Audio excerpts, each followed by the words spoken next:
उसमें सत्य मिश्रा आप सभी का अपने YouTube चैनल पे स्वागत करता हूँ और आशा करता हूँ कि आप सभी स्वस्थ और मस्त होंगे। तो यह स्टेट 2025 CDP बाल विकास और पेडागोजी मैराथन है दोस्तों। और ये परीक्षा से पहले अगर आपकी कल या परसों में एग्जाम है तो एग्जाम से पहले जरूर देख के जाइए पूरा वीडियो, ठीक है।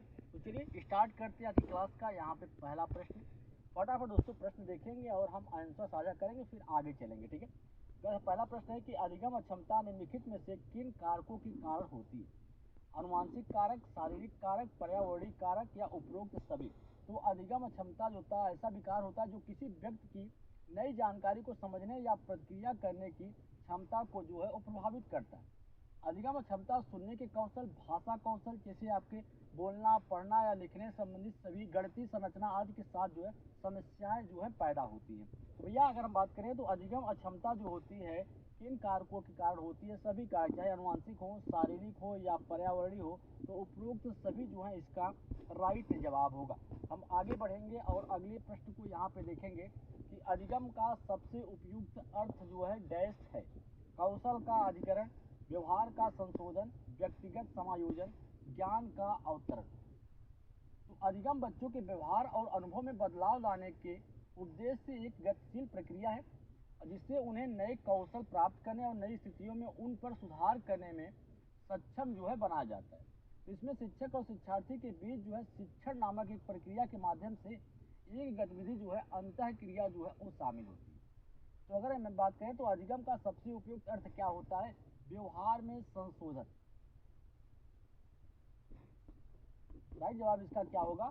व्यवहार में संशोधन। बात करें तो अगर अधिगम को अनुभवों, अभ्यासों और प्रयासों के माध्यम से व्यवहार संशोधन की एक प्रक्रिया के रूप में जो है वो परिभाषित जो है किया जा सकता है। चलेंगे भैया हम आगे देखेंगे अगले प्रश्न को और फटाफट दोस्तों यहाँ पे सही प्रश्न देखेंगे क्योंकि कल आपकी परीक्षा और आज सभी दोस्तों यहाँ पे कवर करना है। एक छात्र आपकी कक्षा में देर से आता है तो आप उससे क्या करेंगे? उसे दंड देंगे, कारण जानने की कोशिश करेंगे, उसके माता पिता को सूचित करेंगे, वहाँ ध्यान नहीं देंगे। बिल्कुल, अगर आप कक्षा के शिक्षक हैं और आपके क्लास में एक बच्चा जो है देर से आता है तो भैया उससे कारण जानने की कोशिश करेंगे। चलेंगे हम अगले प्रश्न पे। अगला प्रश्न यहाँ पे कि अपने छात्रों को समझने के लिए एक शिक्षक को निम्नलिखित में से किस सुप्रवीण जो है होना चाहिए? बाल मनोविज्ञान में बच्चों को समझने की दिशा में झुकाव, विषय वस्तु के प्रति छात्रों की राय, उपरोक्त सभी। तो प्रभावी शिक्षक तब होता है जब शिक्षक छात्रों को उनकी विभिन्न आवश्यकताओं को समझने और उसके अनुसार कार्य करने में जो है सक्रिय रूप से शामिल रखने में जो है सफल होता है। एक शिक्षक को संबंधित विषय में निपुण होने के साथ साथ और उसे पढ़ाने का इरादा जो है रखता है जैसे, और उसे बाल मनोविज्ञान में भी जो है सुप्रवीण होना चाहिए। तो बाल मनोविज्ञान बच्चे को समझने की दिशा में झुकाव, विषय वस्तु के प्रति छात्रों की राय, उपरोक्त सभी जो है इसका राइट जवाब होगा। चलिए आगे बढ़ेंगे और अगले प्रश्न में देखेंगे कि यदि एक विद्यार्थी कोई प्रश्न पूछता है जिसका जवाब आपके पास नहीं है तो आप क्या करेंगे? छात्रों से कहेंगे कि उसका प्रश्न बेतुका है, टालने का प्रयास करेंगे, प्रश्न के उत्तर का पता लगाएंगे और अगले दिन जो है बताएंगे। छात्रों को अनावश्यक प्रश्न पूछने के लिए फटकार देंगे। बिल्कुल, अगर भैया यहाँ पे छात्रों को जो है गलत किसी प्रकार से आपको जो है नहीं समझना है। अगर आपके पास उसका जवाब नहीं है तो आप अपनी गलती को जो है स्वीकार करेंगे या प्रश्न के उत्तर का सही जवाब जो है पता लगाएंगे और अगले दिन जो है उसको जो है बताएंगे। चलेंगे अगले प्रश्न पे। अगला प्रश्न यहाँ पे कि कक्षा में शिक्षक की भूमिका डैश के रूप में जो है होनी चाहिए? एक लोकतांत्रिक नेता के रूप में, एक निर्देशक के रूप में, एक तानाशाह के रूप में या इनमें से कोई? तो कक्षा में अगर हम एक शिक्षक की बात करें तो शिक्षक जो होता है शिक्षा अधिगम प्रक्रिया का एक महत्वपूर्ण घटक होता है या हिस्सा होता है। अधिगम की प्रक्रिया को सुविधाजनक बनाने और शिक्षार्थियों को प्रत्यक्ष या वास्तविक जीवन के अनुभवों को प्रदान करने के लिए शिक्षक की जो भूमिका होती है, विभिन्न प्रकार की भूमिका जो है निभानी पड़ती है। तो बात करें तो छात्र के अधिगम की गति या निष्पादन का स्तर शिक्षक की गतिविधियों से अत्यधिक प्रभावित होता है। शिक्षक का उद्देश्य छात्र के व्यक्तित्व को जो है विकसित करना होता है। एक तरीके से कहें लोकतांत्रिक विचारों वाला होना चाहिए। चलेंगे भैया अगले प्रश्न पे। समस्यात्मक बालक के व्यवहार में परिवर्तन लाने हेतु आप क्या प्रयास करेंगे? बालक के वातावरण और दृष्टिकोण में परिवर्तन लाने का प्रयास करेंगे, बालक को दंड देकर सुधारने का प्रयास करेंगे, उस पर ध्यान नहीं देंगे, उसको कक्षा में आगे की पंक्ति में स्थान दें। भैया समस्यात्मक बालक है और उसके व्यवहार में आप परिवर्तन लाना चाहते हैं तो सबसे पहले उसके वातावरण या किस माहौल में वो रहता है उसको जानने की कोशिश करेंगे और उसमें फिर सुधार या पर्यावरण में या परिवर्तन लाने का जो है प्रयास उसमें करेंगे। यानी इस प्रश्न का राइट जवाब ऑप्शन नंबर फर्स्ट है। न कि भैया उसको दंड देंगे, न कि उस पर ध्यान नहीं देंगे, न कि उसको सिर्फ आगे के पंक्ति में बैठा देने से वो समस्यात्मक बालक जो है वो अच्छा हो जाएगा। चलेंगे हम आगे और अगले प्रश्न पे यहाँ पे देखेंगे कि साइजोइड वर्ग में किस प्रकार के बालक जो है वो आते हैं। मोटे, स्वस्थ तथा लंबे शरीर वाले, प्रतिभाशाली व प्रखर बुद्धि वाले, दुबले पतले तथा लंबे शरीर वाले, उपयुक्त में से कोई भी। तो यहाँ पर बात करें तो साइजोइड वर्ग में किस प्रकार के बालक आते हैं तो उपयुक्त में से कोई भी। ठीक है, इस प्रश्न का राइट जवाब ऑप्शन नंबर 4 जो है बिल्कुल सही होगा। आगे बढ़ेंगे और अगले प्रश्न को देखेंगे कि एक बच्चा जो लिखने में असमर्थ है वह पीड़ित है डिस्प्रक्सिया से, डिस्ग्राफिया से, डिसकैलकुलिया से या डिसलेक्सिया से। तो एक बालक है जो कि लिखने में असमर्थ है, लिखने में बच्चा जो है वो असमर्थ है, अर्थात उसको कौन सी दिक्कत है, डिस्ग्राफिया की। वही बच्चा अगर गणती गणना में कमजोर होता तो क्या होता भैया, डिसकैलकुलिया हो जाता। चलेंगे आगे और अगले प्रश्न को देखेंगे। विकलांग बच्चों के लिए एकीकृत शिक्षा की स्थापना डैश के उद्देश्य से की गई थी। शारीरिक रूप से असक्षम बच्चों को ही शिक्षा के अवसर प्रदान करना, सामान्य विद्यालय प्रणाली के तहत सभी विकलांग बच्चों को शैक्षिक अवसर प्रदान करना, विशेष शिक्षा की आवश्यकता वाले बच्चों को ही मार्गदर्शन प्रदान करना, मानसिक असक्षम बच्चों के लिए शैक्षिक अवसर जो है प्रदान करना। तो विकलांग बच्चों के लिए एकीकृत शिक्षा। स्वतंत्रता के बाद की अवधि में देश में शैक्षिक अवसरों का अभूतपूर्व विस्तार हुआ। हालांकि विकलांग बच्चों को शैक्षिक सुविधाओं में से इस वृद्धि में पर्याप्त लाभ जो है नहीं मिला। भारत सरकार के सभी के लिए शिक्षा के लक्ष्य को प्राप्त करने के लिए बच्चों के इस समूह की शिक्षा पर विशेष ध्यान दिया और यह कार्यक्रम जो है 1974 में कल्याण मंत्रालय केंद्र सरकार द्वारा जो है वो शुरू किया गया। और इसका उद्देश्य क्या था जान लीजिए कि विकलांग बच्चों के लिए एकीकृत शिक्षा की केंद्र प्रायोजित योजना का उद्देश्य समान विद्यालयों में विकलांग रूप से या विकलांग बच्चों के लिए शैक्षिक अवसर प्रदान करना, ताकि विद्यालय प्रणाली में उनके संधारण को जो है सुविधाजनक जो है चीजें प्रदान की जाए। तो भैया समान विद्यालय प्रणाली के तहत जो है सभी विकलांग बच्चों को शैक्षिक अवसर जो है वो प्रदान करना। अगले प्रश्न में चलेंगे यहाँ पे कि कोई शिक्षक अपनी कक्षा में फर्नीचर के तीखी धार वाले किनारों को रुई से ढका रहने को कहती है और छुओ तथा अनुभव करो वाले सूचना पट्टों का उपयोग करने को कहती है। तो वह किस वर्ग के विशेष शिक्षार्थियों की आवश्यकता पूर्ति करने का प्रयास जो है वो करती है। सामाजिक रूप से वंचित शिक्षार्थी, दृष्टिबाधित शिक्षार्थी, श्रवण बाधित या सीख न सकने वाले विद्यार्थी। तो विशेष रूप से जरूरत वाले बच्चे, जिसे विशेष रूप से अभिनीत बच्चे के रूप में जो है जाना जाता है। विशेष आवश्यकता वाला बच्चा वह होता है जिसे विशेष ध्यान देने की आवश्यकता होती है और आवश्यकता होती है जो अन्य बच्चे नहीं करते। इस तरह की विशेष जरूरतें कई तरह की होती है जिन पर दृष्टिबाधित बच्चों के लिए जो है यहाँ पे किया गया। अब भैया दृष्टिबाधित बच्चों के लिए चीजें की गई हैं, वही बात करें तो दृष्टिबाधित छात्रों के शिक्षक को और क्या करना चाहिए। बच्चों को वस्तुएं को छूने और महसूस करने के लिए पर्याप्त समय देना चाहिए। बच्चों को गतिविधियों के लिए पर्याप्त अवसर देना चाहिए। ऐसे बच्चों के सीखने में रुचि जो है पैदा करने वाली गतिविधियों का समावेश करना चाहिए। समावेशी शिक्षा पर जोर देकर सर्वांगीण विकास का रास्ता जो है खोलना चाहिए। शिक्षा के बाद समाज के हर पहलू को व्यवहारिक रूप से जो है वो करना। आगे चलेंगे और अगले प्रश्न को यहाँ पे देखेंगे कि आपकी कक्षा में एक दृष्टिबाधित विद्यार्थी है, एक भाषा शिक्षक के रूप में आप क्या करेंगे। उस बालक के साथ सहानुभूति भरा व्यवहार करेंगे, बालक को अन्य बच्चों की तुलना में निम्न स्तर के निष्पादन की छूट देंगे, नियमित कक्षा कार्य में उसकी मदद करेंगे और उसके साथियों को मदद करने के लिए कहेंगे, उस बालक के साथ समान व्यवहार करेंगे तथा उसे श्रव्य सामग्री के द्वारा जो है वो सहायता प्रदान।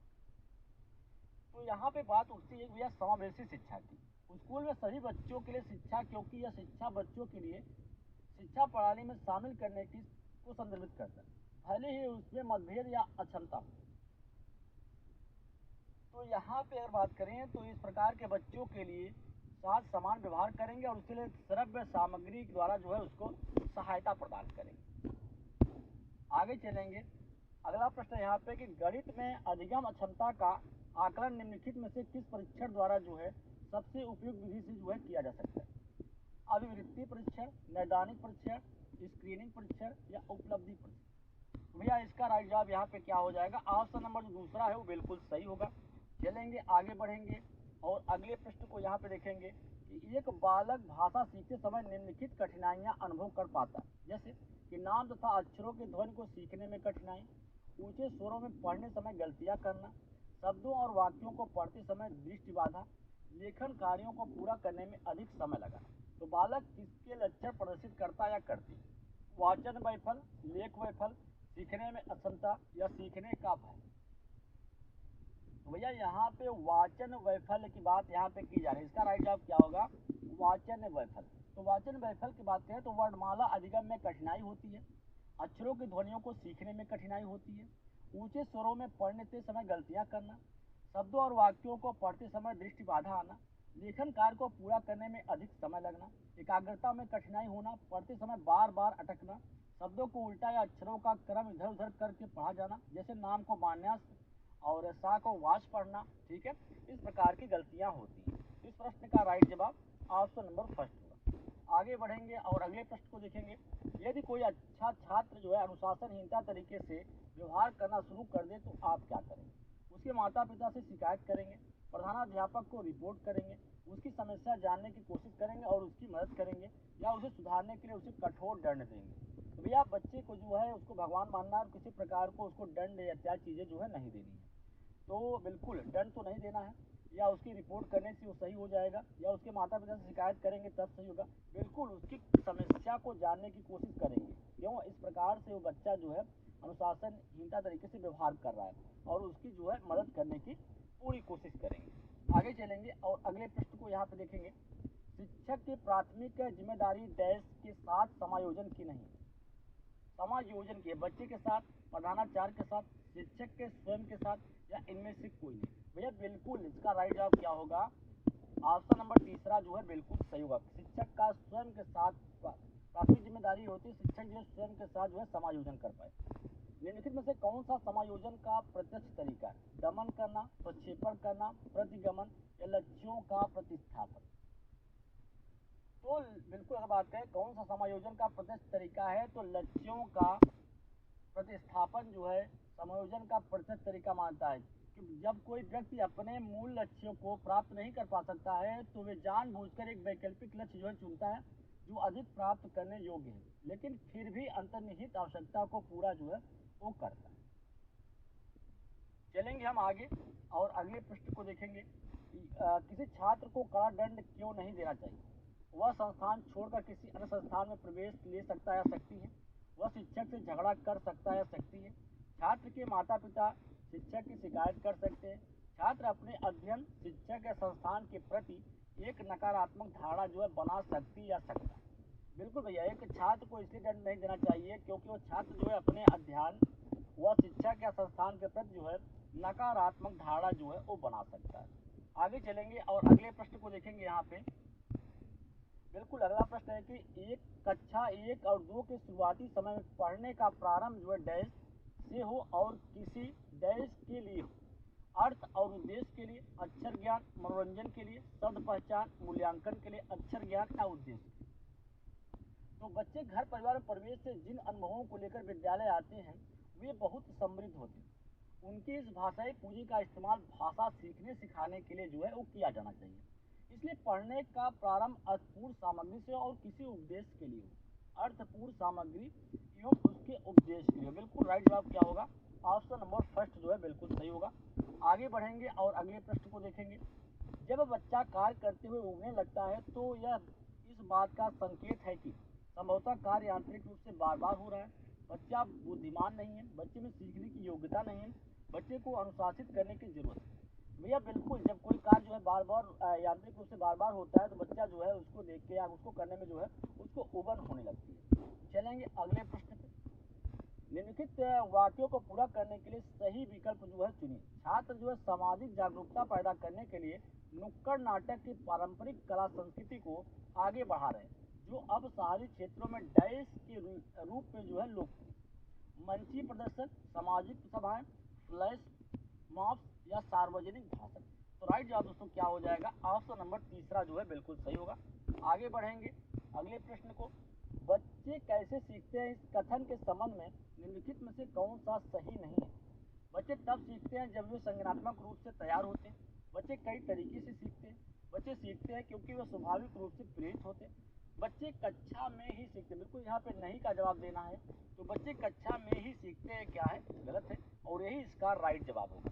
आगे बढ़ेंगे अगले पृष्ठ पे चलेंगे, जब कोई बच्चा परीक्षा में असफल होता है तो इसका क्या अर्थ है, कि बच्चे ने उत्तर अच्छी तरीके से याद नहीं किया, अभिभावक असफल हो गए, उन्हें बच्चे के लिए अतिरिक्त कक्षा या ट्यूशन का प्रावधान जो करना चाहिए था, बच्चा विद्यालय में पढ़ने के योग्य नहीं है, या प्रणाली की असफलता। बिल्कुल अगर हम बात करें कि जब बच्चा जो है फेल हो जाता है तो यही माना जाता है कि जो शिक्षण की प्रणाली है वो बिल्कुल असफल, असफलता वांछनीय लक्ष्य नहीं मिलने की स्थिति या है, और इसमें सफल विपरीत के रूप में जो है देखा जाता है। छात्रों के विफलता के कई भौतिक या बौद्धिक या विद्यालय भावनात्मक या सांस्कृतिक कारण होते हैं।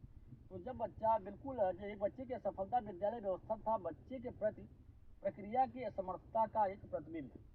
तो इसका राइट जवाब दोस्तों क्या हो जाएगा, ऑप्शन नंबर 4 जो है बिल्कुल सही होगा। आगे बढ़ेंगे और अगले प्रश्न को देखेंगे कि बच्चों को शाब्दिक या अशाब्दिक दंड देने का परिणाम निम्नलिखित में से किस रूप में जो है प्राप्त हो सकता है। बच्चे की छवि की रक्षा करना, उनके स्कोर में सुधार, उनकी आत्मा अवधारणा को ठेस पहुंचाना, उन्हें काम करने के लिए प्रेरित करना। तो बच्चे को शाब्दिक या अशाब्दिक दंड देने का परिणाम होता है कि बिल्कुल उसकी आत्म अवधारणा को क्या करना, ठेस पहुंचाना। आगे चलेंगे, प्रतिभाशाली छात्र कौन होता है, जो अभिसारी विचारक होता है, अपसारी या बहुमुखी या बहुत मेहनती। तो प्रतिभाशाली छात्र होते हैं जो क्या होते हैं, अपसारी विचारक होते हैं। ठीक है, आगे चलेंगे अगले प्रश्न को देखेंगे, सृजनात्मक बच्चे की पहचान करने के लिए शिक्षक को किस प्रकार के प्रश्न जो है पूछने चाहिए, गतिविधि आधारित, नैदानिक, अभिसारी सूत्र आधारित या अपसारी सूत्र। बिल्कुल राइट जवाब ऑप्शन नंबर चौथा। बच्चे तब सर्वाधिक सृजनशील होंगे जब वे किसी गतिविधि में डैश भाग लेते हैं, दूसरों के सामने अच्छा करने के दबाव में आकर, अपनी रुचि से, पुरस्कार के लिए या शिक्षक की डांट से बचने के लिए। तो भैया बिल्कुल बच्चा जो है तब सर्वाधिक सृजनशील होगा जब वो किसी गतिविधि में अपनी रुचि से जो है वो भाग लेंगे, खुद अपने आप जो प्रेरित होंगे। ठीक है, चलें अगले प्रश्न पे, सृजनात्मकता मुख्यतः किससे संबंधित है, अति सक्रियता से, कम बोधगम्यता से, अभिसारी चिंतन से, अपसारी से। बिल्कुल राइट जवाब ऑप्शन नंबर 4 जो है बिल्कुल सही है। आगे चलेंगे, रचनात्मक उत्तरों के लिए चाहिए मुक्त उत्तरी प्रश्न, तथ्यपरक प्रश्न, सीमित उत्तर वाले प्रश्न या प्रत्यक्ष। तो रचनात्मक उत्तरों की बात की जा रही है, उसके लिए कैसे प्रश्न चाहिए, मुक्त उत्तर वाले, जिसके जो है कई प्रकार से जो है जवाब दिए जा सके, ऐसे प्रश्न को जो है मुक्त उत्तरी प्रश्न कहा जाता है। चलेंगे अगले प्रश्न पे, मल्टीग्रेड अध्ययन हुआ है जिसमें एक विद्यार्थी एक ही समय में एक से अधिक कक्षाएं उत्तीर्ण कर सकता है। एक अध्यापक को एक ही समय में एक से अधिक कक्षाओं के बच्चों को पढ़ाना पड़ता है। कक्षावार अध्यापन का कोई अर्थ नहीं है, उपयुक्त। तो मल्टीग्रेड अध्यापन की बात यहाँ पे की जाए जहाँ एक अध्यापक को एक ही समय में एक से अधिक कक्षाओं के बच्चे को जो है वो पढ़ाना पड़ता है। आगे चलेंगे अगले प्रश्न को देखेंगे कि निम्नलिखित में से कौन सा वस्तुनिष्ठ प्रकार के प्रश्नों की सीमा क्या है, अनुमान लगाना, निर्माण में कठिनाई आना, जटिल प्रक्रियाओं को माप नहीं सकता या उपरोक्त सभी। तो वस्तुनिष्ठ प्रकार के प्रश्न, ये प्रश्न के ऐसे प्रकार हैं जिसमें चयन के लिए कई विकल्प जो है दिए जाते हैं। तो इसका उपयोग छात्रों के वैचारिक ज्ञान का प्रशिक्षण करने के लिए किया जाता है, और इसे लागू करने और व्यवस्था करने के लिए छात्रों की क्षमता की परीक्षा जो है किया जाता है, और इसमें भाषाई क्षमता की आवश्यकता जो है वो नहीं होती है, और इसमें बहुत समय जो है वो नहीं लगता है। तो भैया अगर बात करें तो कुछ छात्रों के लिए यह केवल अनुमान लगाने का एक तरीका होता है, और यह निर्माण के लिए कठिन होता है, क्योंकि परीक्षण को इस बात का ध्यान रखना होता है कि परीक्षक को इस बात का ध्यान रखना होता है कि किसी दूसरे प्रश्न का संकेत नहीं देती और सही विकल्पों में एक किसी लघुत्तम स्वरूपों का पालन जो है वो नहीं करता हो। तो ये सभी जो है इसके क्या होंगे, राइट जवाब, यानी ऑप्शन नंबर 4 जो है बिल्कुल सही होगा। आगे बढ़ेंगे और अगले प्रश्न को देखेंगे, पिछड़े बच्चों के लिए शैक्षिक लब्धि की अवधारणा जो है किसने दी थी, गार्टन ने, सुरेन ने, वर्टन हॉल ने या सिरिल बर्ड। तो अगर बात करें तो पिछड़े बच्चों के लिए शैक्षिक लब्धि की अवधारणा जो है किसने दिया था, सिरिल बर्ट जो है इसका राइट जवाब होगा। आगे बढ़ेंगे, अगले प्रश्न को देखेंगे कि लेखन योग्यता में कमी जो विकृत हस्तलेखन से संबंधित है वो क्या कहते हैं। लेखन वैफल्य जिसको डिस्ग्राफिया बोलते हैं, क्रिया वैफल्य डिस्फ्राक्सिया, गणना वैफल्य डिस्कैलकुलिया, वाचन कौशल डिसलेक्सिया। भैया लेखन क्षमता मतलब यहाँ पे क्या है, लेखन वैफल्य है यानी डिस्ग्राफिया। चलेंगे अगले प्रश्न। शिल्प शिक्षा जो है दी जाती है मंद बच्चे को, पिछड़ा बच्चा, सामान्य बच्चा या प्रतिभाशाली बच्चे। तो भैया अगर बात करें यहाँ पे तो मंद बच्चे को जो है शिल्प की शिक्षा जो है किसको दी जाती है, मंद बच्चे को। तो वे बात करना, संवाद करना सीख सकते हैं। बच्चे को कई खेल गतिविधियों के माध्यम से सबक के लिए जो है पेश किया जाता है और इस तरह के क्षेत्र की प्रक्रिया में शिक्षक विशिष्ट अवधारणाओं का परिचय देते हैं और इसे खेल विधि जो है वो कहा जाता है। इस विधि भी जो है मंद बुद्धि बच्चों के लिए यूज की जाती है। आगे चलेंगे, अगर हम देखते हैं यहाँ पे कि एनसीएफ 2005 जो है किस प्रकार की शिक्षण प्रणाली को प्रोत्साहित करता है, समावेशी, एकीकृत, विशेष, नियमित। तो अगर हम यहाँ पे बात करते हैं कि एनसीएफ 2005 जो है किस प्रकार की शिक्षण प्रणाली को जो है प्रोत्साहित करता है, तो इसका राइट जवाब भैया क्या हो जाएगा, समावेशी शिक्षा, यानी ऑप्शन नंबर जो फर्स्ट है वो बिल्कुल सही जवाब होगा। आगे बढ़ेंगे, अगले प्रश्न को देखेंगे कि जिस कक्षा कक्ष में विविध पृष्ठभूमि से विद्यार्थी आते हों वहाँ एक प्रभावी शिक्षक जो है समान आर्थिक पृष्ठभूमि के विद्यार्थियों का समूह बनाएगा और उन्हें एक साथ रखेगा। वंचित पृष्ठभूमि के विद्यार्थियों को कठिन परिश्रम करने के लिए कहेगा ताकि वे अपने साथियों के बराबर पहुंच सकें।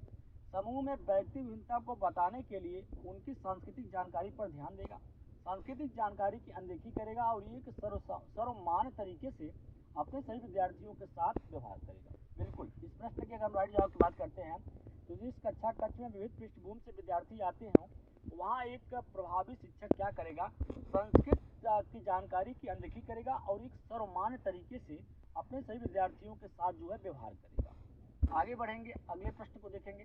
विशेष आवश्यकता वाले बच्चों की शिक्षा डैश प्रदान की जानी चाहिए अन्य समान बच्चों के साथ, विशेष विद्यालयों में विशेष बच्चों के लिए विकसित विधियों द्वारा, विशेष विद्यालयों में विशेष शिक्षकों। तो हम बात कर रहे हैं यहाँ पे विशेष आवश्यकता वाले बच्चों की शिक्षा डैश प्रदान की जानी चाहिए। बिल्कुल, इसका राइट जवाब क्या होगा, अन्य समान बच्चों के साथ। इस समावेशी शिक्षा कहती है कि सभी बच्चों का बिना किसी भेदभाव का भी स्वागत हो, किसी बच्चे को उसकी भाषिक पृष्ठभूमि या अन्य चीजों के आधार पर उसको जो है पीछे ना छोड़ा जाए। चलेंगे हम अगले प्रश्न पे। अगला प्रश्न है कि एक शिक्षक के पास उसकी कक्षा में कुछ शारीरिक रूप से असक्षम बच्चे हैं, निम्नलिखित में से कौन सा उसके लिए उपयुक्त होगा। व्हील चेयर पर बैठे बच्चे हाल में जाने में अपने साथियों की मदद ले सकते हैं। शारीरिक रूप से असक्षम बच्चे कक्षा में एक वैकल्पिक गतिविधि कर सकते हैं। मोहन, आप खेल के मैदान में जाने के लिए अपनी बैसाखी का उपयोग क्यों नहीं करते। पोलियो पीड़ित बच्चे अब एक गीत जो है प्रस्तुत करें। तो इस प्रश्न के अगर हम राइट जवाब की बात करते हैं तो भैया यहाँ पे शारीरिक रूप से अक्षम बच्चों के लिए जो है शिक्षक जो है एक उपयुक्त रणनीति उपयोग कर सकता है। वो कर सकता है कि जो शारीरिक रूप से अक्षम बच्चे हैं वो कक्षा में किसी कोई वैकल्पिक गतिविधि जो है वो कर सकते हैं, यानी ऑप्शन नंबर जो दूसरा है वो बिल्कुल सही होगा। आगे बढ़ेंगे और अगले प्रश्न को देखेंगे। अगला प्रश्न है कि कमजोर वर्ग से संबंधित बच्चे का अर्थ क्या है।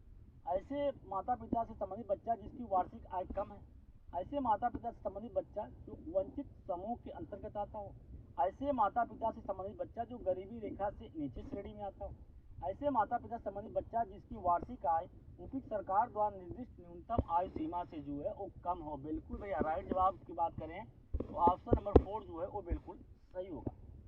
आगे चलेंगे और अगले प्रश्न को देखेंगे। एक समावेशी कक्षा वह है जहाँ डैश मूल्यांकन तब तक दोहराया जाता है जब तक कि प्रत्येक शिक्षार्थी न्यूनतम ग्रेड प्राप्त नहीं कर लेते। छात्रों के बोझ को कम करने के लिए शिक्षक केवल निर्धारित पुस्तकों से पढ़ाते हैं। अधिक से अधिक समस्याओं को हल करने में बच्चों की सक्रिय भागीदारी हो। शिक्षक हर शिक्षार्थी के लिए विविध और सार्थक शिक्षण अनुभव जो है उत्पन्न करे। तो समावेशी शिक्षा की बात की जा रही, समावेशी कक्षा की अगर बात करें तो शिक्षक प्रत्येक शिक्षार्थियों के लिए विविध और सार्थक जो है शिक्षण अनुभव जो है उत्पन्न करते हैं। इससे होगा क्या, यह प्रत्येक बच्चे को कक्षा में लाने वाली विविधता को जो है महत्व देती है और सभी को सीखने और बढ़ने के समान अवसर जो है प्रदान करती है। समावेशी शिक्षा शिक्षा की गुणवत्ता में सुधार और सभी के लिए शिक्षा के प्रावधान को जो है वो बनाती है। और बिल्कुल, और यह एक नियमित कक्षा के माहौल में समान बच्चों के साथ असक्षम बच्चों को शामिल करने का जो है प्रावधान प्रदान करती है। वह इस प्रश्न का राइट जवाब ऑप्शन नंबर 4 जो है बिल्कुल सही होगा।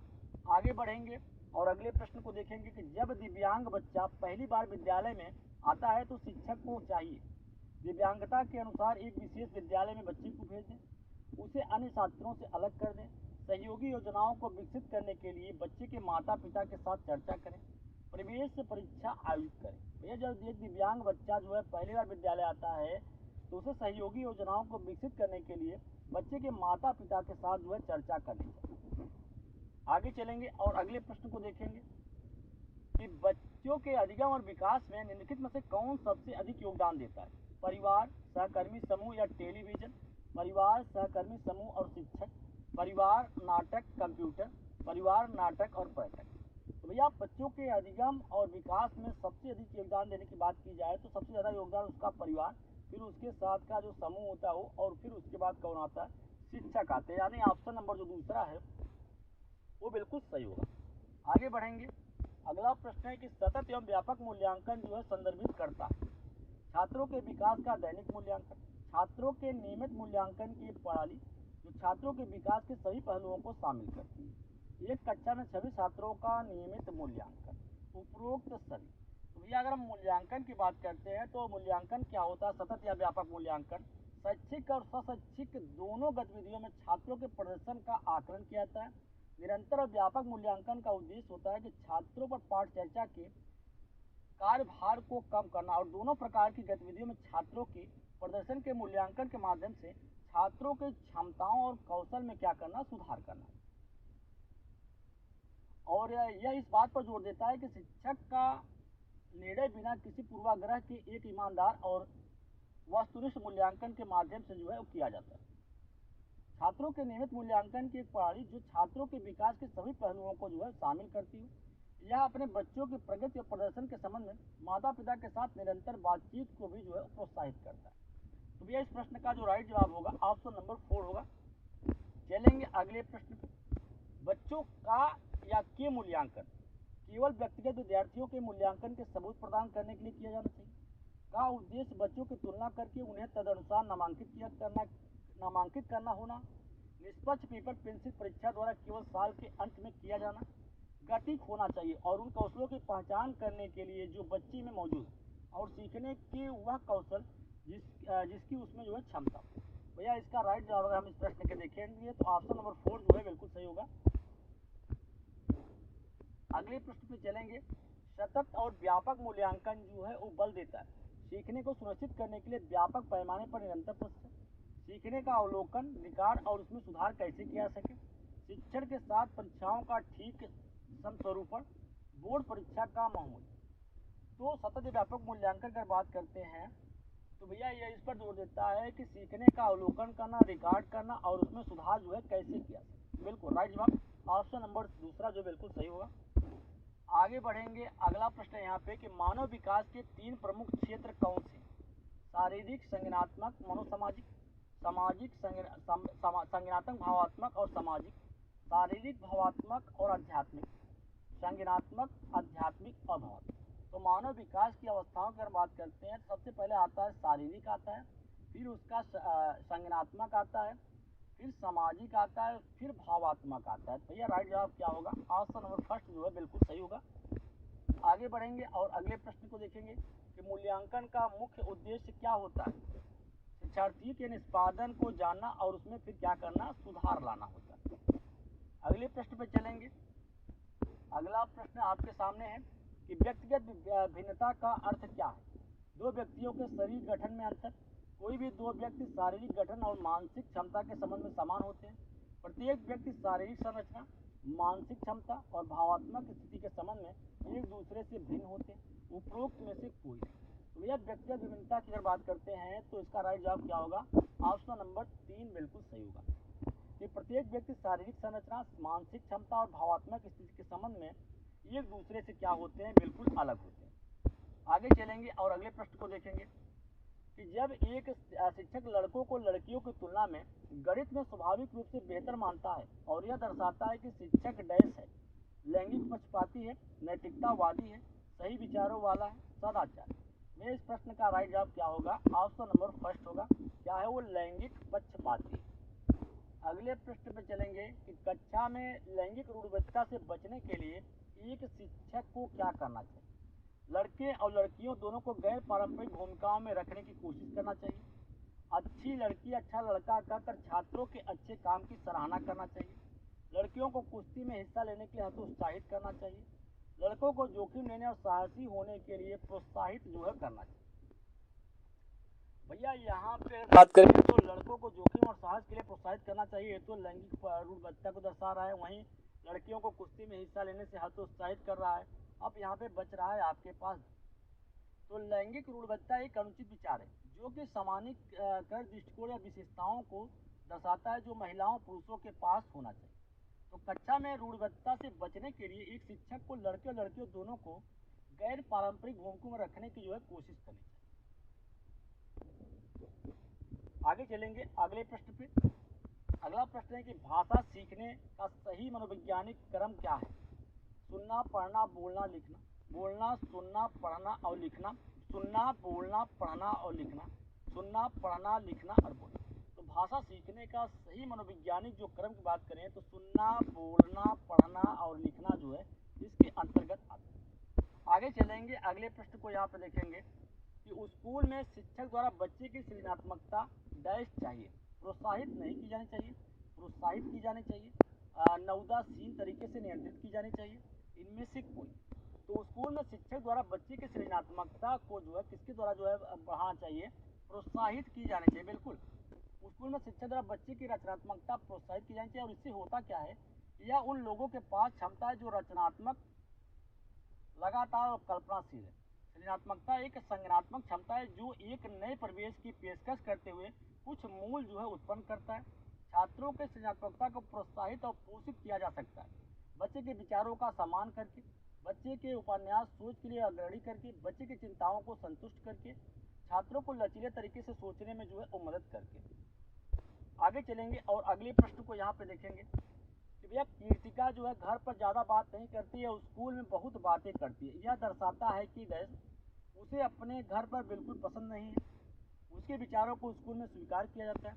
स्कूल बच्चों को बहुत सारी बातें करने के लिए अवसर प्रदान करता है। शिक्षकों की मांग है कि बच्चों को स्कूल में बहुत सारी बातें करनी चाहिए। तो भैया कीर्तिका जो घर पर ज़्यादा बात नहीं करती है, उसका कारण क्या है कि उसके विचारों को स्कूल में स्वीकार किया जाता है। इस कारण वो स्कूल में ज़्यादा बात करते हैं और घर में कम बात करती है। चलेंगे अगले प्रश्न की तरफ। बच्चों के भाषा विकास के लिए जरूरी है कि बच्चों को भाषा प्रयोग के अवसर प्रदान करना, व्याकरण सीखने के लिए प्रोत्साहित करना, साहित्य पढ़ने के लिए पुरस्कृत करना, अनुकरण के लिए प्रोत्साहित। तो बच्चे भाषा विकास तभी अच्छे से होगा जब बच्चे को भाषा प्रयोग के अधिक से अधिक वो अवसर दिए जाएंगे।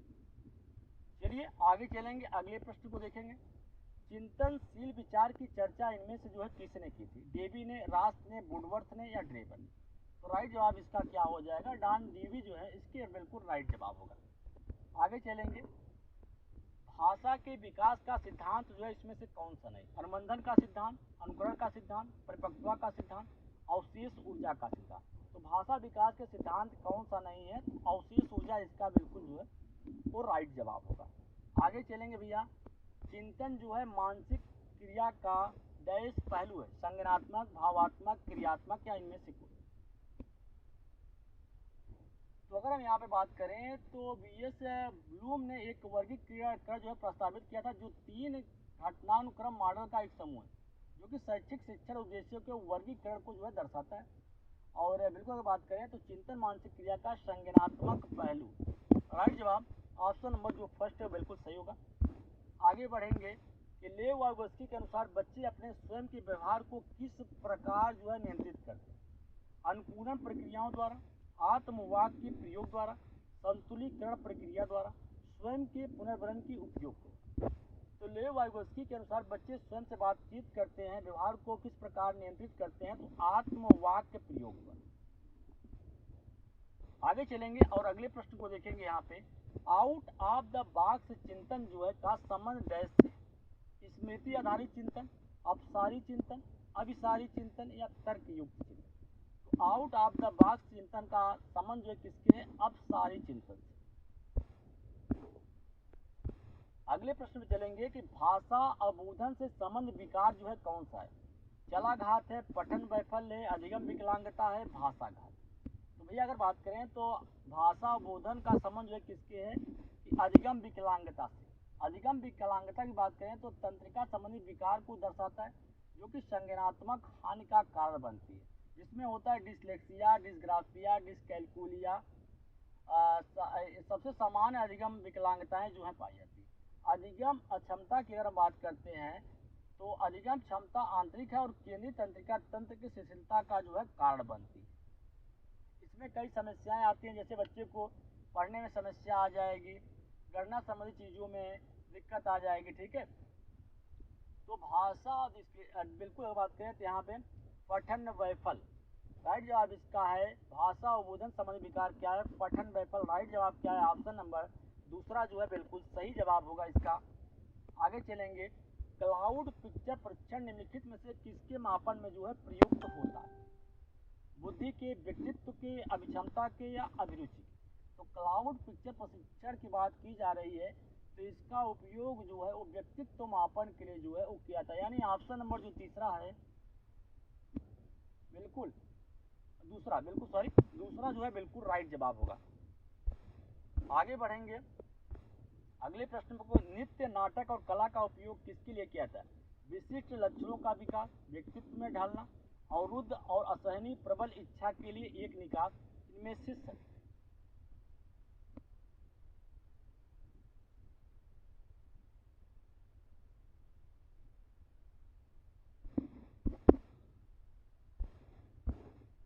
अगले प्रश्न पे चलेंगे कि फ्रायड की विकास की अवस्थाओं के अनुसार किस अवस्था को प्रारंभिक विद्यालय आयु अवस्था जो है समझा जाता है।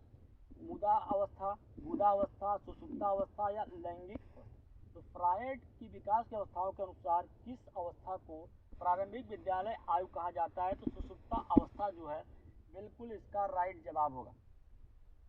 और फ्रायड का मानना था कि विकास एक असतत प्रक्रिया है, क्योंकि फ्रायड का मानना था कि हम में से प्रत्येक को बचपन के दौरान गंभीर चरणों से जो है गुजरना चाहिए।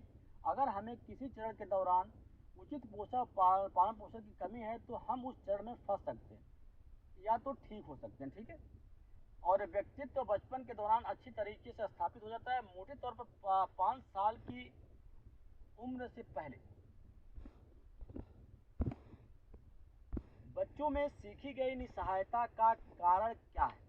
इस व्यवहार को अर्जित कर लेना कि वे सफल नहीं हो सकते, कक्षा गतिविधियों के प्रति कठोर निर्णय, अपने अभिभावकों की अपेक्षाओं के साथ तालमेल न बना पाना, अध्ययन को गंभीरता पूर्वक न लेने हेतु नैतिक।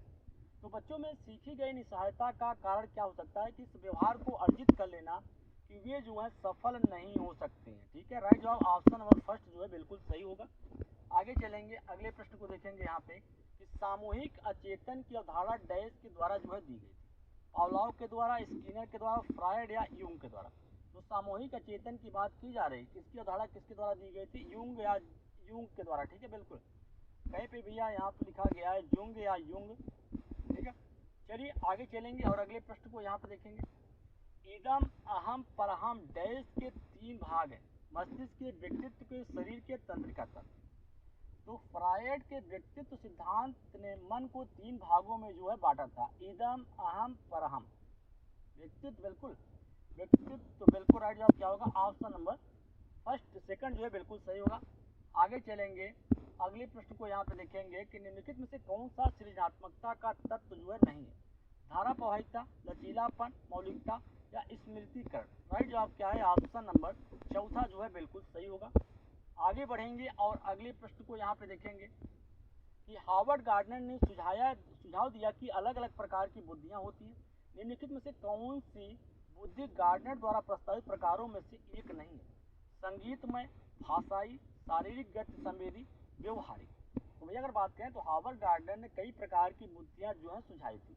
उनके द्वारा बुद्धियों के कई प्रकार में जान लीजिए कि भाषाई बुद्धि, तार्किक गणितीय बुद्धि, संगीतज्ञ बुद्धि, शारीरिक गति बुद्धि अंतःवैयक्तिक, अंतरावैयक्तिक, स्थानिक बुद्धि या प्राकृतिक बुद्धि शामिल है। तो इसमें से भैया जो व्यवहारिक बुद्धि है इसमें शामिल नहीं। चलेंगे हम आगे और अगले प्रश्न को देखेंगे। संज्ञान किस बुद्धि सिद्धांत का भाग है? प्रतिचयन सिद्धांत का, समूह कारक सिद्धांत का, गिलफोर्ड का सिद्धांत, द्रव और क्रिस्टलीकृत सिद्धांत। तो संज्ञान जो है किस बुद्धि सिद्धांत का हिस्सा या भाग है भैया? राइट जवाब क्या हो जाएगा? ऑप्शन नंबर तीसरा जो है बिल्कुल सही होगा। अगला प्रश्न है यहाँ के, स्पीयरमैन की बुद्धि की परिभाषा जी कारक डैश को संदर्भित करता है? आनुवांशिक बुद्धि को, उत्पादक बुद्धि को, सामान्य बुद्धि को या वैश्विक? तो स्पीयरमैन ने द्वितत्व का सिद्धांत, या जिसको जो है जीएस कारक के नाम से भी जाना जाता है, स्पीयरमैन की बुद्धि जो है जी को किससे प्रभावित किया गया, संदर्भित किया गया था? तो सामान्य बुद्धि कारक। राइट जवाब क्या होगा? ऑप्शन नंबर तीसरा जो है बिल्कुल सही होगा। आगे बढ़ेंगे और अगले प्रश्न को यहाँ पे देखेंगे कि पियाजे मुख्य रूप से डैश के अध्ययन के लिए जाने जाते हैं? भाषा विकास के लिए, यौन विकास के लिए, संज्ञानात्मक विकास या सामाजिक विकास? तो पियाजे भैया मुख्य रूप से जो है संज्ञानात्मक विकास के लिए जो है वो जाने जाते हैं। अगले प्रश्न पे चलेंगे। यहाँ पे सृजनात्मकता मौलिक परिणामों को अभिव्यक्त करने की मानसिक प्रक्रिया है, यह कथन जो है किसका है? कोल एंड ब्रूस का, ड्रेव हल का, डिहान का या क्रू एंड क्रू का? तो सृजनात्मकता मौलिक परिणामों को अभिव्यक्त करने की एक मानसिक प्रक्रिया है और यह कथन जो है किसका है? Crew and crew. राइट जवाब ऑप्शन नंबर 4 जो है बिल्कुल सही होगा। आगे बढ़ेंगे और अगले प्रश्न को देखेंगे। बच्चों में बैठक भिन्नता के कारण क्या हो सकते हैं?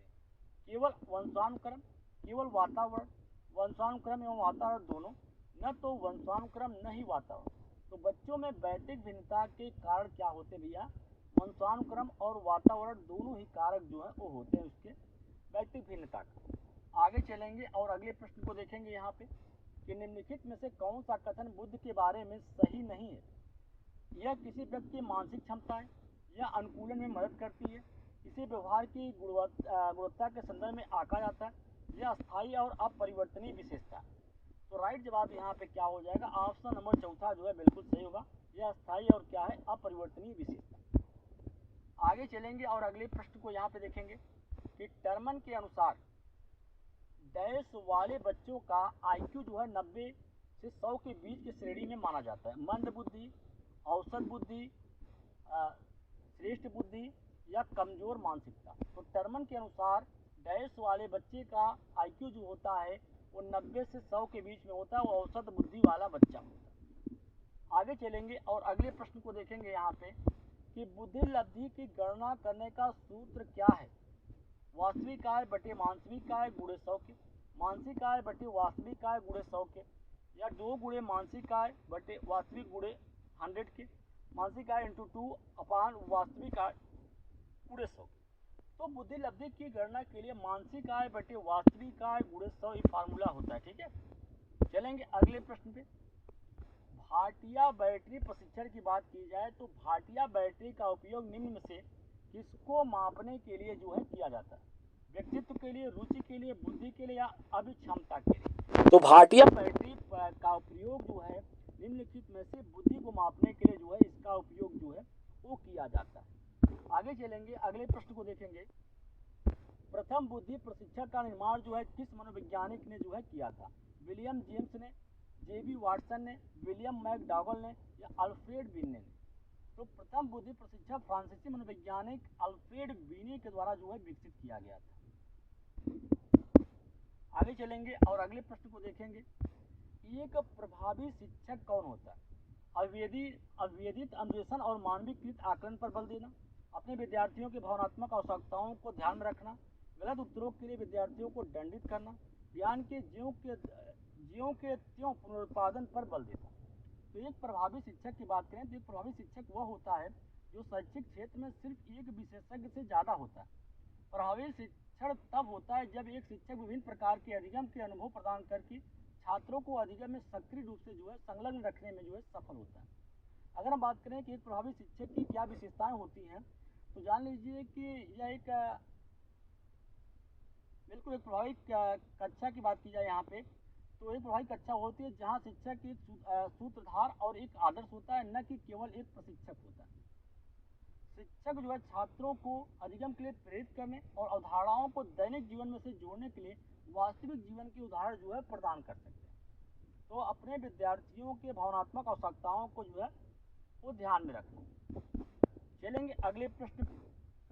एक बाल केंद्रित कक्षा में बच्चे निष्क्रिय अनुकरणकर्ता के रूप में देखे जाते हैं, ज्ञान के निर्माण के सक्रिय रूप से संलग्न होते हैं, ब्लैक बोर्ड से उत्तरों की प्रतिलिपि बनाने को अग्रसर होते हैं, केवल निष्क्रिय श्रोता होने चाहिए। तो बाल केंद्रित कक्षा में बच्चे की बात की जा रही है, ज्ञान के निर्माण के लिए जो है सक्रिय रूप से संलग्न होते हैं। राइट जवाब ऑप्शन नंबर जो दूसरा है बिल्कुल सही होगा।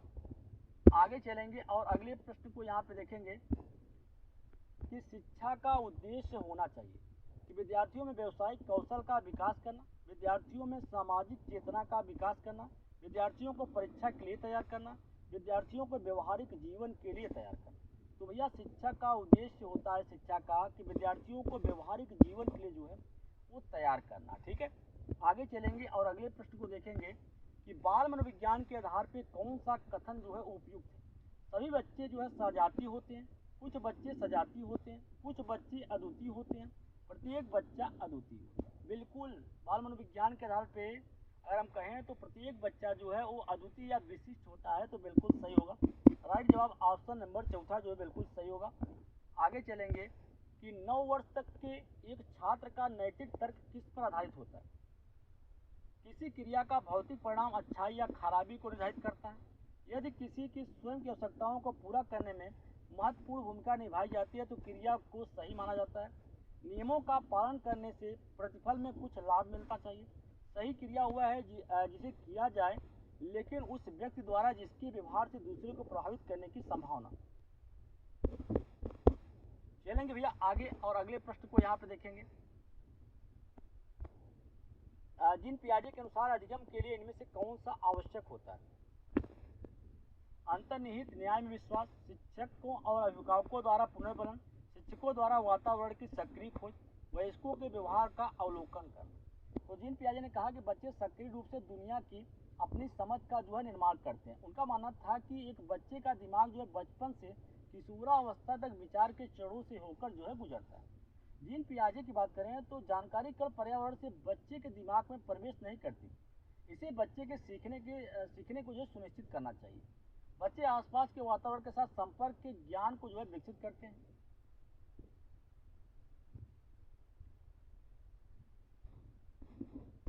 राइट जवाब है कि शिक्षार्थी द्वारा वातावरण की जो है सक्रिय खोज जो है इसका राइट जवाब होगा। आगे चलेंगे अगले प्रश्न को यहाँ पे देखेंगे कि पियाजे के अनुसार संज्ञानात्मक विकास की द्वितीय अवस्था कौन सी है। संवेदी गामक अवस्था, औपचारिक संक्रियात्मक अवस्था, पूर्व संक्रियात्मक अवस्था, मूर्त संक्रियात्मक। अगर बात करें पियाजे ने संज्ञानात्मक विकास की अवस्था को दिया था, उनकी पहली अवस्था जो थी वो कौन सी थी, संवेदी गामक अवस्था, दूसरी थी पूर्व संक्रियात्मक अवस्था, तीसरी थी मूर्त संक्रियात्मक और चौथी थी औपचारिक संक्रियात्मक अवस्था। तो भैया द्वितीय अवस्था पूछ रहा है तो द्वितीय अवस्था कौन सी थी, पूर्व संक्रियात्मक अवस्था जो कि 2 से लेकर 7 वर्ष तक की अवस्था होती है। आगे चलेंगे और अगले प्रश्न को यहाँ पे देखेंगे कि जीन पियाजे के संज्ञानात्मक विकास के सिद्धांत के बारे में निम्नलिखित में से कौन सा कथन जो है वो सही है। चरणों का क्रम बच्चे के सांस्कृतिक संदर्भ के अनुसार भिन्न हो सकता है। उनका तर्क है कि चरणों के माध्यम से प्रगति के बजाय संज्ञानात्मक विकास निरंतर है। उन्होंने संज्ञानात्मक विकास के 5 अलग अलग चरणों का प्रस्ताव दिया। चरण अपरिवर्तनीय है, जिसका अर्थ है कि कोई भी चरण जो है छोड़ा नहीं जा सकता। तो भैया अगर इसके राइट जवाब की बात करते हैं तो ऑप्शन नंबर 4 जो है बिल्कुल सही होगा। आगे चलेंगे। लेव वाइगोस्की के अनुसार बच्चे भाषा अर्जन के एक युग से कोई भाषा सीखते हैं। वयस्कों और साथियों से अन्योन्य क्रिया करने के भाषा के विकास में कोई प्रभाव नहीं पड़ता। भाषिक विकास मानव चिंतन के स्वभाव को बदल देता है। भाषिक विकास में संस्कृत की भूमिका बहुत कम होती है। लेव वाइगोस्की का मानना था कि भाषिक विकास जो होता है वो मानव चिंतन के स्वभाव को ही क्या कर देता है, वो बदल देता है। आगे चलेंगे और अगले प्रश्न को देखेंगे। अगला प्रश्न है कि छिपी हुई वस्तुएं ढूंढ निकालना इस बात का संकेत है कि शिष्य जो है निम्नलिखित में से किस संज्ञानात्मक कार्य में जो है वो दक्षता प्राप्त करने लगा। सभी प्राय व्यवहार, वस्तु स्थायित्व में, समस्या समाधान में, प्रयोग करना। तो राइट जवाब इसका क्या हो जाएगा, ऑप्शन नंबर जो दूसरा होगा वो बिल्कुल सही होगा।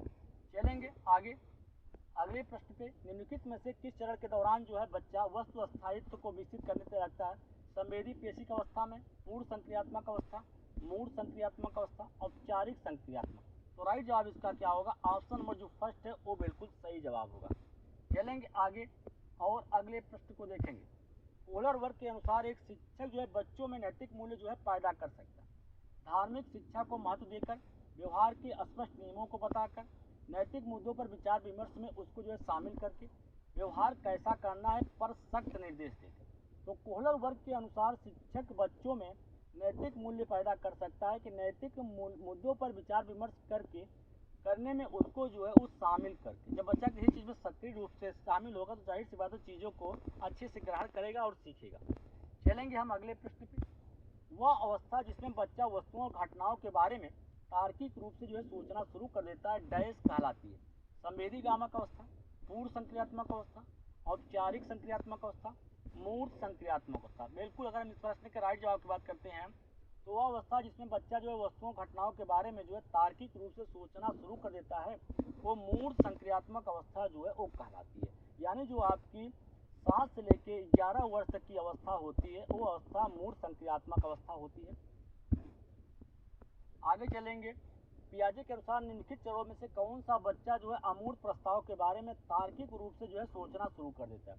संवेदी अवस्था, पूर्ण संक्रियात्मक अवस्था, मूर्त संक्रियात्मक अवस्था, अमूर्त तार्किक की बात यहाँ पे की जा रही है अर्थात जो है आपकी मूर्त संक्रियात्मक। अगले प्रश्न में चलेंगे कि बच्चे दुनिया को लेकर अपनी समझ को सक्रिय रूप से निर्मित करते हैं और यह कथन किसने प्रस्तावित जो है किया था? तो अगर बात करें तो पियाजे का मानना था कि बिल्कुल अगर बात करें तो बच्चे अपने आसपास के वातावरण में अंतःक्रिया से जो है समझ विकसित करते हैं। और पियाजे ने 4 कारकों की पहचान की जिसमें जैविक परिपक्वता, सक्रिय अन्वेषण, सामाजिक अनुभव और समीकरण जो है जो सोच को प्रभावित करने के लिए परस्पर क्रिया करते हैं। तो भैया इस प्रश्न के राइट जवाब क्या हो जाएंगे? ऑप्शन नंबर जो तीसरा है वो बिल्कुल सही जवाब होगा।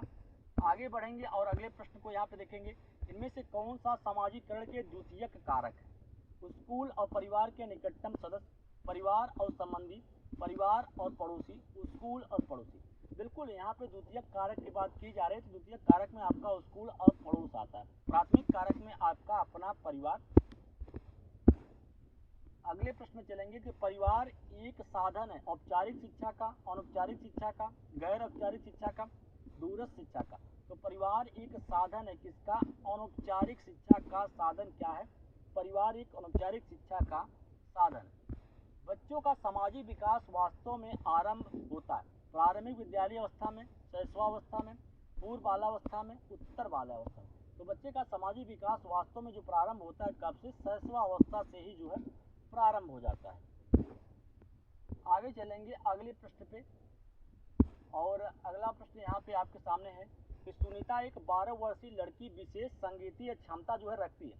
उसके माता पिता दोनों ही निपुण गायक हैं और वे सुनीता को अपनी आवाज़ को और बेहतर बनाने के लिए प्रशिक्षण कक्षा में भेज रहे हैं। सुनीता की यह क्षमता संभावित रूप से किन कारकों के अंतःक्रिया का परिणाम? आनुवांशिकता और वातावरण का, लैंगिक पहचान और आनुवांशिक संरचना का, वृद्धि और परिपक्वता का, विपोषण और अनुशासन का। तो राइट जवाब क्या है इसका? अनुशासन और वातावरण जो है बिल्कुल राइट जवाब है। आगे चलेंगे अगले प्रश्न को देखेंगे यहाँ पे कि निम्नलिखित में कौन सा मुख्य रूप से अनुवांशिक संबंधित कारक होता है? समकक्ष व्यक्तियों के समूह के प्रति अभिवृत्ति, आंखों का रंग, चिंतन का ढंग, सामाजिक गतिविधियों में भी भागीदारिता। तो अनुवांशिकता संबंधित कारक कौन सा है? आंखों का रंग जो है बिल्कुल राइट जवाब।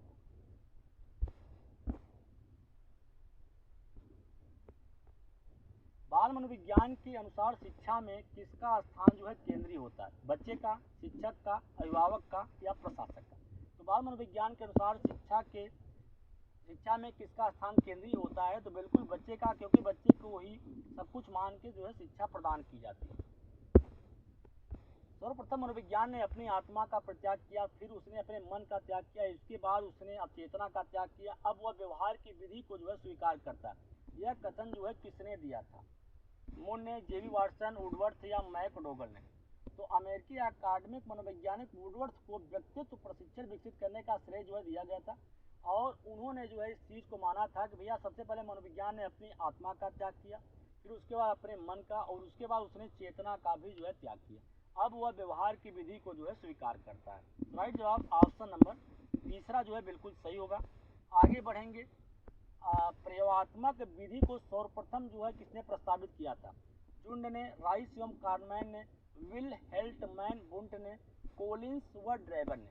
तो प्रयोगात्मक विधि को सर्वप्रथम प्रस्तावित जो है किसने किया था भैया? विल हेल्म बुंट ने जो है इसको प्रस्तावित किया था। अगले प्रश्न पे चलेंगे। यहाँ पे अगला प्रश्न यहाँ पे आपके सामने है कि निम्नलिखित कौन सा विकल्प शैक्षिक मनोविज्ञान की एक सीमा है? बाल विकास की विभिन्न अवस्थाओं का ज्ञान, कक्षा की समस्याओं का समाधान, बालक केंद्रित शिक्षा, वैयक्तिक भिन्नताओं की समस्या। तो राइट जवाब इसका क्या हो जाएगा? ऑप्शन नंबर 4 जो है बिल्कुल सही जवाब होगा। आगे चलेंगे। अगला प्रश्न है कि उपलब्धि मॉडल की अवधारणा जो है किस शैक्षिक मनोवैज्ञानिक के द्वारा जो है दिया गया था? लेव वाइगोस्की के द्वारा, जीन पियाजे के द्वारा, एरिक एरिक्सन द्वारा, या जेरोम ब्रूनर के द्वारा। तो उपलब्धि मॉडल की अवधारणा जो है किस शैक्षिक मनोवैज्ञानिक के द्वारा दिया गया था? तो राइट जवाब क्या होगा? जेरोम ब्रूनर इसका जो है बिल्कुल राइट जवाब होगा। अगला प्रश्न है यहाँ पे कि प्रकार्यवाद के प्रमुख प्रतिपादक कौन थे? विलियम जेम्स थे, जेबी वाटसन थे, क्लार्क हॉल थे, या एडवर्ड टालमैन थे?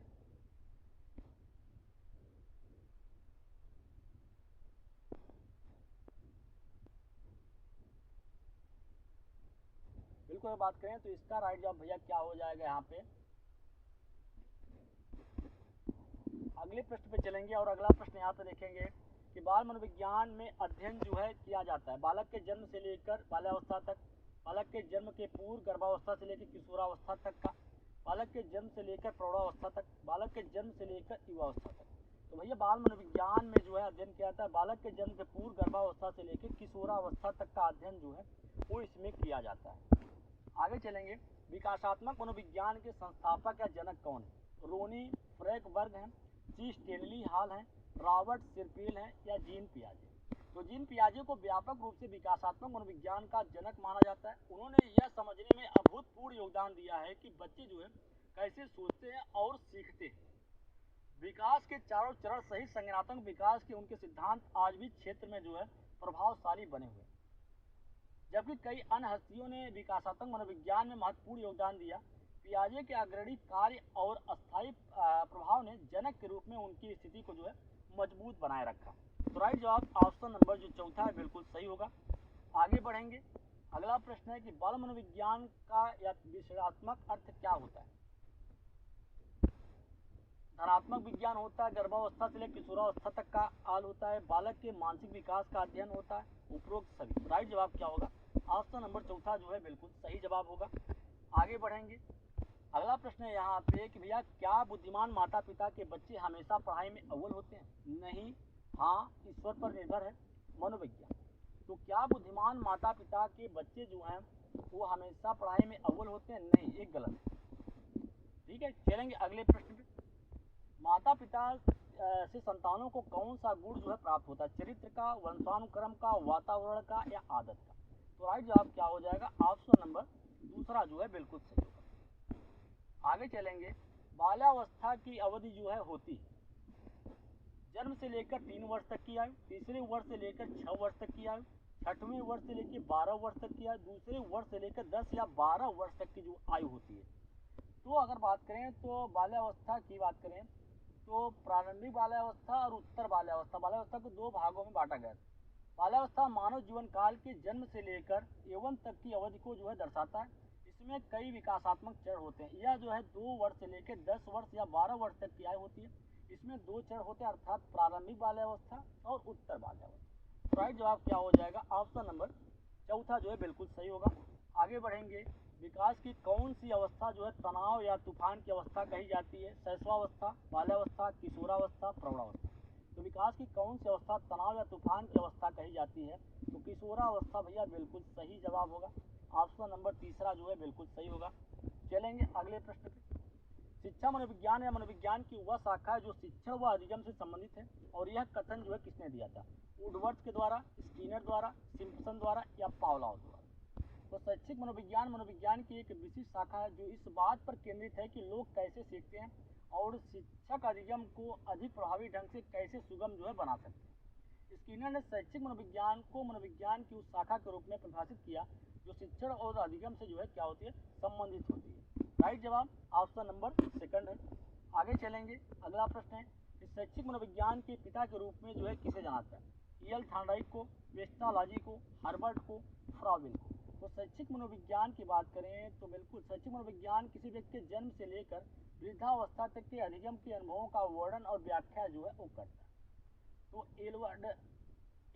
एल्बर्ट ली थॉर्नडाइक शैक्षिक मनोविज्ञान के जनक हैं।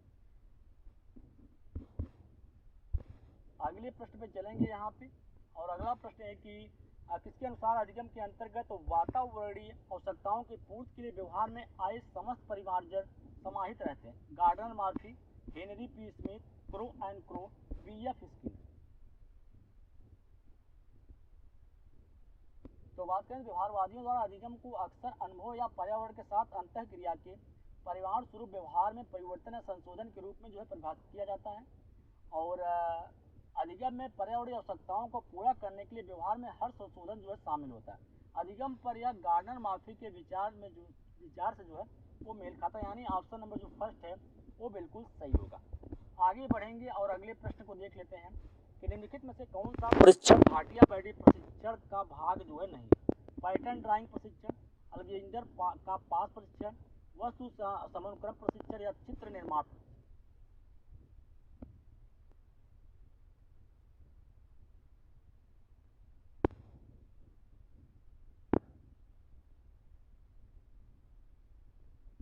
राइट जवाब ऑप्शन नंबर तीसरा है बिल्कुल सही जवाब होगा।